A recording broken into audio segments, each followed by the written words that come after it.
Welcome back, it's me Lou. For today's video, we're going to do something special.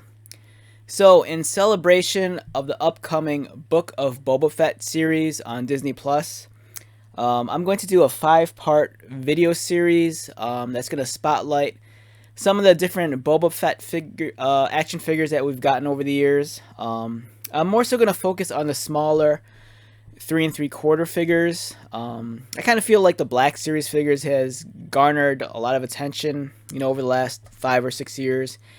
And for me, I think it'd be kind of cool and kind of unique and interesting. And instead of focusing on the, more modern 6-inch figures, if we revisit the figures from yesterday. So this is going to be a 5-part series, and this is going to be part 1. So for part 1, this is going to be a strictly mint on card review of a pair of Boba Fett figures from years ago. And we're going to take a look at 2 of them right here. We have the Star Wars Power of the Force Boba Fett. And then we have the original trilogy Star Wars Return of the Jedi Boba Fett. Okay, so let's start with this guy right here. Alright, so this is Star Wars Power of the Force Boba Fett. And for me, this is a very special action figure, and it was a very special line of toys. I grew up in the 80s, and as a child, I just was enamored with Star Wars action figures. I think Star Wars action figures might have actually been my first introduction to Star Wars, not necessarily the movies. The first movie, I believe, came out in 1977. I think I was born in 1976. If I'm getting my dates wrong, just correct me. It's been a while. I think Star Wars came out in 1977, I think. I always get my dates confused, but the point I'm trying to get across is I was too young to have experienced Star Wars in the actual cinema. So my introduction to Star Wars was first through the toys. And then the actual first movie I saw in the theaters was actually Empire Strikes Back. And I believe I might have been in the first grade. But what we have here is the Power of the Force Boba Fett. So Boba Fett, he's very iconic. It's, he's had such little screen time in the original movies. But, for some reason, fans just really took to the character. And then his action figures have always been very popular. This one, I remember this was a really hot action figure when it first came out. So for the longest time, when Kenner stopped producing the 3 3/4 figures way back when, there was a very long drought of like Star Wars merchandise. And then I think in the mid 90s, we didn't have any Star Wars toys.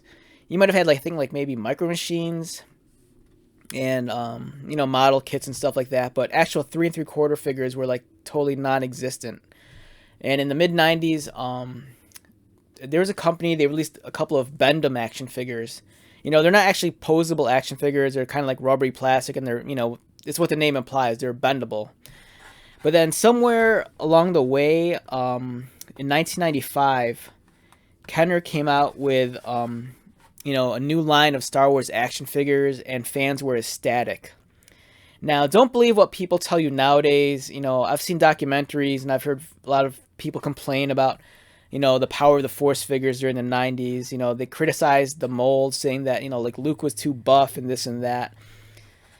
But these figures were super hot when they first came out because it's like I said, for the longest time, there was just a drought of Star Wars action figures. We didn't have anything except for Bendy's for a couple of years. And then when Kenner went back and actually gave us, Power of the Force action figures, everyone was ecstatic. I believe the first sampling of the figures might have been like a mail-away promotion. I think it was like the Han Solo in the Stormtrooper disguise. I think that was the first tease of the new figures. And then eventually we actually got a first wave. And this is a figure from the first wave, Boba Fett, and this was a super hot action figure. As you can see here, as people say, these figures were a little bit, their physiques were very buff. He has a very puffed out chest. But, looking past that, the detailing for this figure at the time, it was phenomenal. You know, his jetpack here has like some wear and tear. The card art's beautiful. This really set the tone for the package design for the next few years for the Power of the Force line. The color scheme is great. You kind of have like the impression of Vader's saber over here, and then you have Vader's helmet. Really cool photograph of Boba Fett. And then this is what I love about action figures back in the day. You have the bio card. It's a very lengthy description of Boba Fett here. It's not one of the deals we get nowadays where, you know, it just might be one or two sentences and then it's like in 4 different languages. This is completely all in English, and as you can see here, it's a very, very lengthy read. And I love that about this. You know, it puts a lot of care and thought into this. You know, it gives you a lot of background information on the character. The first assortment, we saw the Stormtrooper, Darth Vader, Han Solo, Luke Skywalker, Chewbacca, R2-D2, Obi-Wan, C-3PO, and Princess Leia. They re-released a lot of the original vehicles. So these were based off of the original molds from the older toys. There was the TIE Fighter, the X-Wing, but this was an electronic one, the Land Speeder, and then the electronic Millennium Falcon. So a lot of these vehicles, they saw like an update to with like the paint application. Like with the Falcon, you could kind of see how they kind of airbrushed on some like wear and tear, and it wasn't strictly just that one solid white plastic. You know, had some gray, some red on it. Likewise with the speeder, you know, they kind of gave you the impression of like burn marks on the engines. It was really cool. So it was nice that we were getting, you know, like older vehicles from the 70s and 80s, but updated with kind of a 90s aesthetic, you know, especially with where the toy engineering was at. You know, the companies could afford to give you the more paint applications and, you know, a slightly bit higher level of detail. The action figures, like I said, you know, don't listen to what people say. You know, during this time period when these figures came out, they were hot. I remember hunting these down like at a handful of different Toys R Us's and Targets in my area. And then every time, you know, these figures, you know, you'd run into other collectors. And at the time, Spawn action figures were really big. You know, people were always hunting down Spawn figures. But the Star Wars Power of the Force stuff, this was really hot. You know, anytime you found a figure, it was kind of like a celebration because they were kind of hard to come by at first. But, you know, some years later, you know, it'd be the complete opposite. You know, the figures might be too plentiful and too readily available. But, you know, for this first initial assortment, there was a lot of excitement generated by it. You know, people did complain about, like, Luke looking a little bit too buff and whatnot. But, man, this was an exciting time to collect action figures.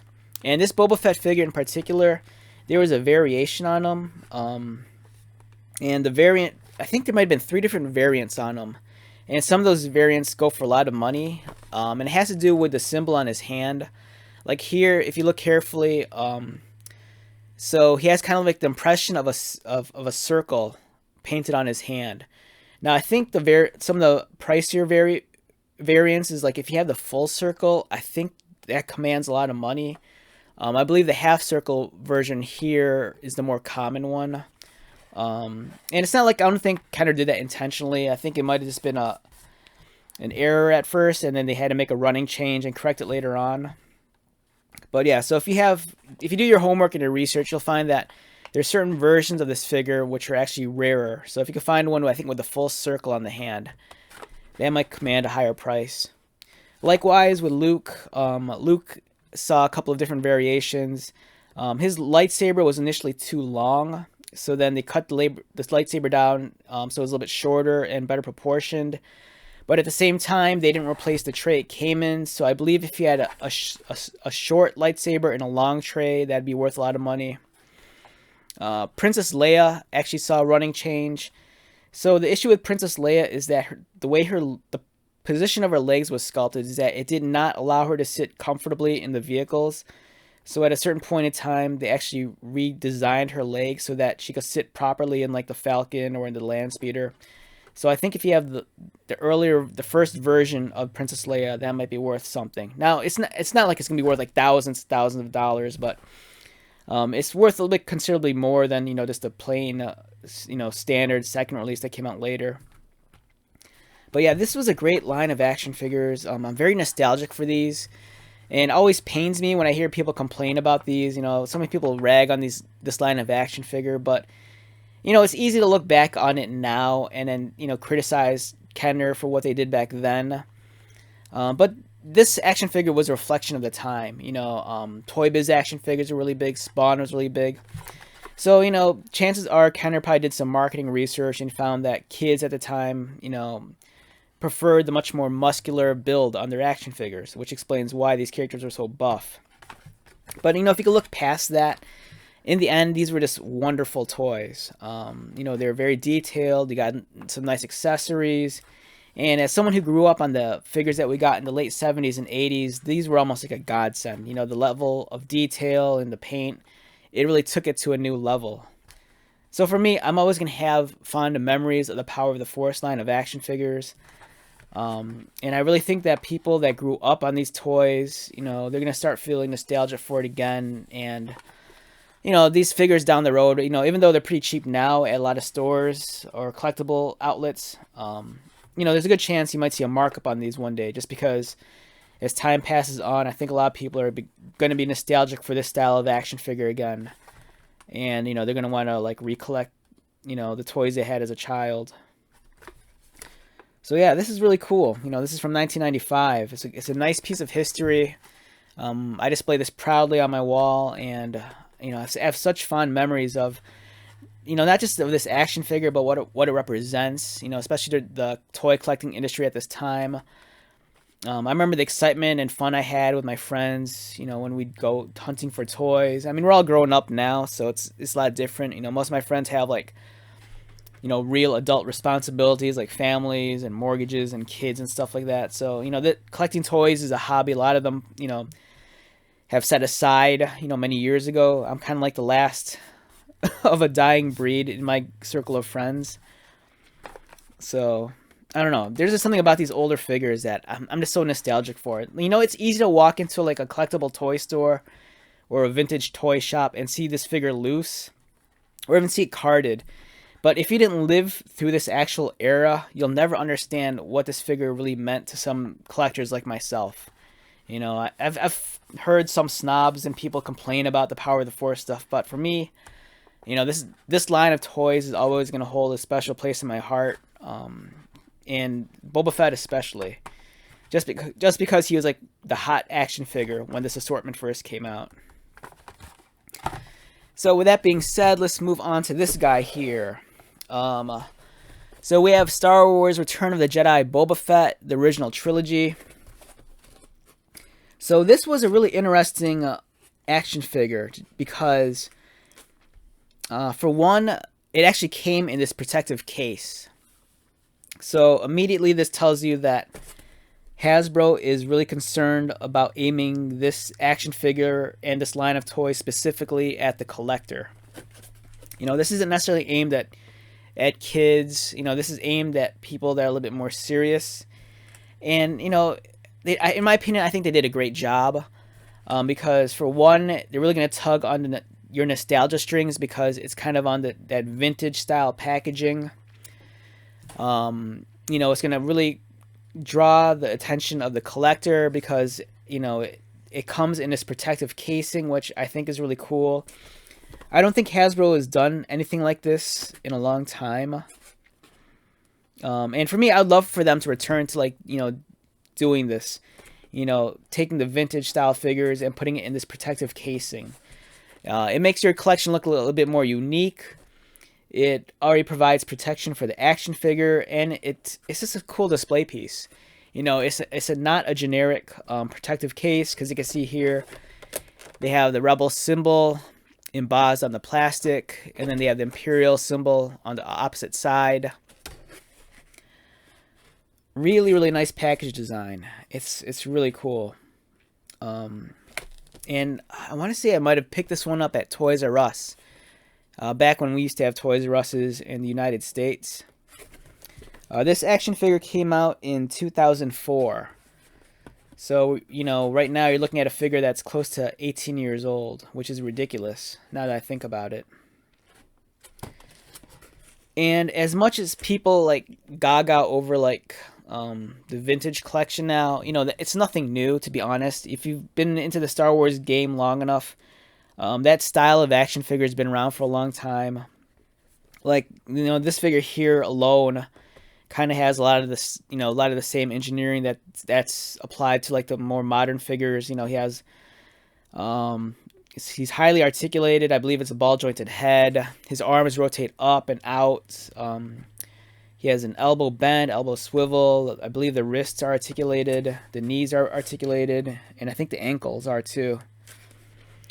So, I mean, you take a look at this figure here, 1995, and then you make the jump to like, almost 10 years later to 2004, and then the amount of detail and engineering, it's like leaps and bounds, between these figures.